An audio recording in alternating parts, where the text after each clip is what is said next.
இது இன்றைய மன்னா, இன்றைய மன்னா, இது இன்றைய மன்னா, இன்றைய மன்னா, தன்னா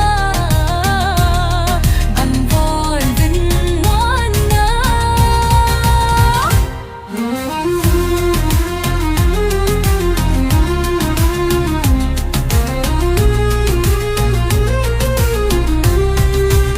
இயேசுவுக்கு பிரியமான அன்பு இறை உறவுகளே, நண்பர்களே, உங்கள் ஒவ்வொருவரையுமே சிறப்பாக இந்த புதிய நாளில் சந்திப்பதிலே மிகுந்த மகிழ்ச்சி. இந்த புதிய நாளுக்காக கடவுளுக்கு நன்றி கூறுவோம். இந்த நாளிலே நாம் ஒவ்வொருவருமே முகமலர்ச்சியோடு வாழ கடவுளுடைய துணையோடு பயணிக்க முயற்சி எடுப்போம். அன்புக்குரியவர்களே, இன்றைய மன்னா என்ற இந்த நிகழ்வில் சிறப்பாக இன்று நாம் தியானிக்க இருக்கிற கடவுள் நமக்கு கொடுக்கிற இன்றைய மன்னா மத்தேயு நற்செய்தி பிரிவு 1 இறைவார்த்தைகள் 18 24 முடிய பகுதிகள். இந்த நற்செய்தி பகுதியிலே நாம் எதை பற்றி படிக்கிறோம் என்றால் இயேசு கிறிஸ்துவினுடைய பிறப்பை ஒட்டிய நிகழ்ச்சியை படிக்கிறோம்.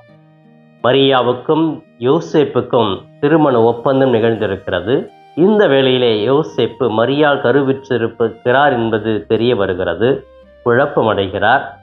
இது எப்படி என்று நான் என்ன செய்வது? நான் அந்த பெண்ணை ஏமாற்றி விடக்கூடாது, அந்த பெண்ணை கைப்பிடித்து நான் நடத்தி செல்ல வேண்டும் என்று அவர் விரும்புகிறார். இருந்தாலும் சமுதாய சூழ்நிலை அவருக்கு ஒரு பெரிய பயத்தை கொடுக்கிறது.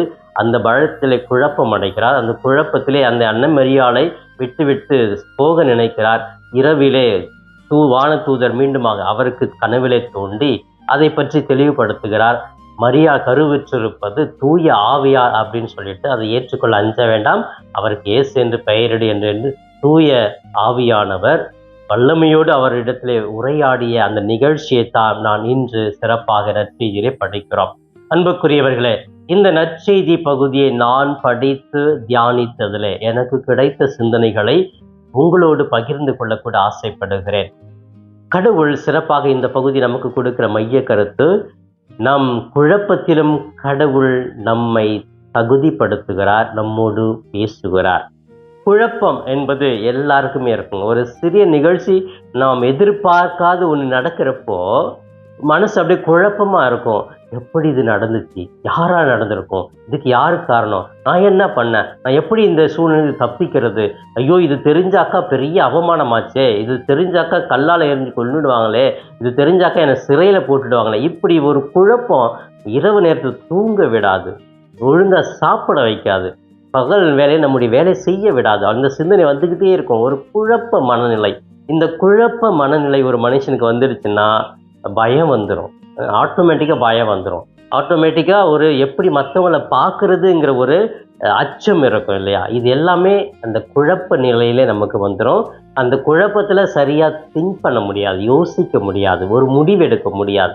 அந்த குழப்பம்தான் இந்த நற்செய்தியில் யோசேப்புக்கு வருகிறது. இவர் ஒரு நேர்மையாளர், கடவுளுக்கு உகந்த ஒரு மனிதர், கடவுளுக்கு பயந்து இருக்கக்கூடியவர், யாருடைய மனதையும் புண்படுத்தாதவர், ஒரு அமைதியான மனிதர், நேர்மையாளர்.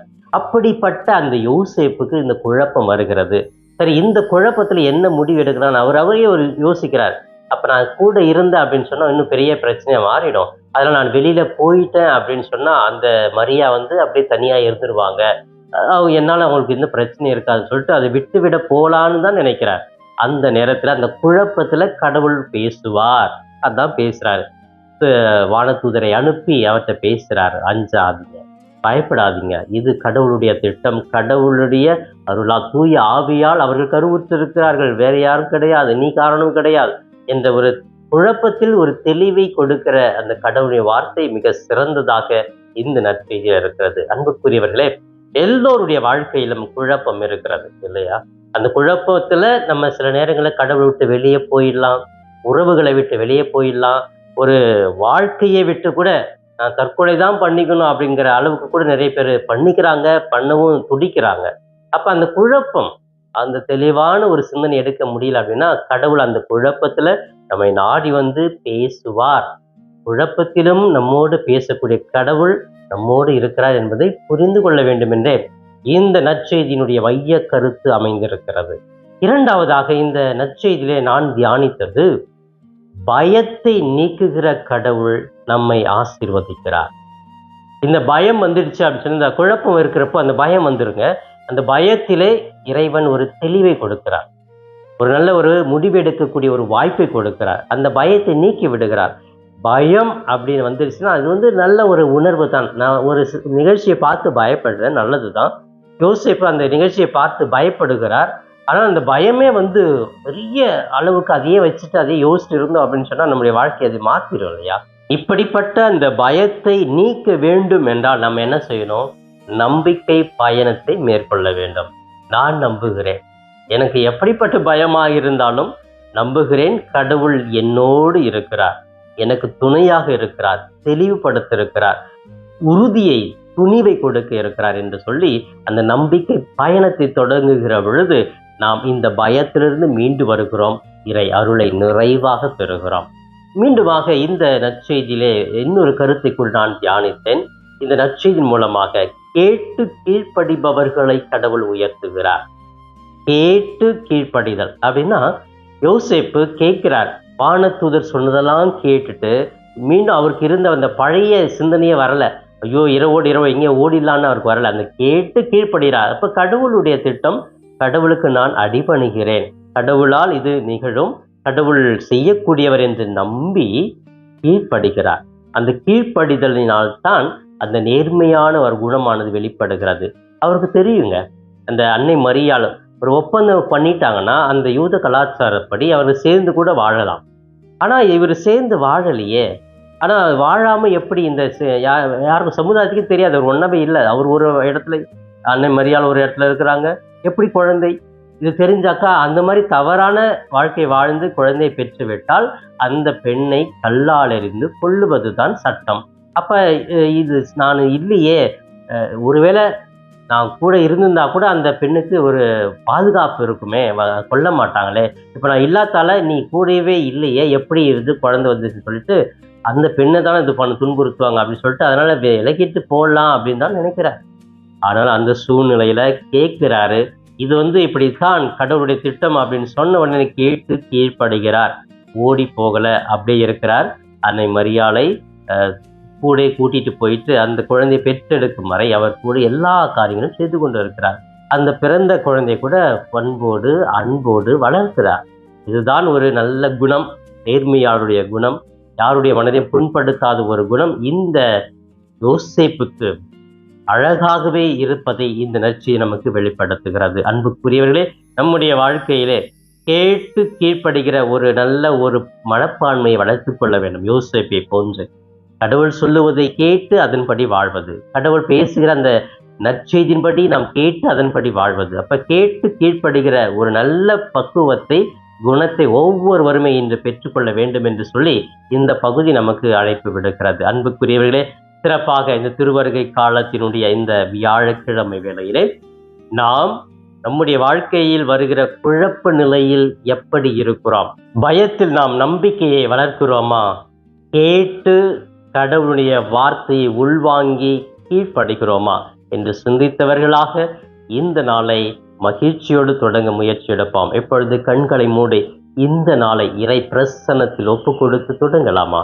எங்களை நேசிக்கும் எங்கள் தாயும் தந்தையுமான இறைவா, உம்மை போற்றுகிறோம், வாழ்த்துகிறோம், ஆராதிக்கிறோம், நன்றி கூறுகிறோம். இந்த நாளை எங்களுக்கு கொடையாக கொடுத்து பல்வேறு அற்புதங்கள் அதிசயங்கள் செய்ய போகிற கிருபைக்காக கூட நாங்கள் நன்றி கூறுகிறோம். நாள் முழுவதும் எங்களோடு தங்கும் உமது துணையாளரை அனுப்பும். எங்கள் வாழ்க்கையில் வருகிற குழப்பங்கள், பயம், இன்னும் ஆண்டவரை என்ன முடிவெடுப்பது என்று நாங்கள் தள்ளாடுகிற பொழுது எங்களோடு இருந்து எங்களுக்கு பலனையும் ஆற்றலையும் நம்பிக்கை பயணத்தில் வாழ எங்களுக்கு கிருபையை கொடுப்பீராக. அன்பு தெய்வமே, இன்றைய மன்னா என்ற இந்த நிகழ்ச்சியை பார்த்து ஜெபித்து கொண்டிருக்கிற ஒவ்வொரு பிள்ளைகளையும் அபரிவிதமாக ஆசீர்வதி. இவருடைய எண்ணங்களை அறிந்தவர் நீர், இவருடைய ஏக்கங்களை அறிந்தவர் நீர், இவருடைய துன்பங்களை அறிந்தவர் நீர். உங்கள் தலைமுடியெல்லாம் எண்ணப்பட்டு இருக்கிறது என்று சொல்லியிருக்கிறீரே.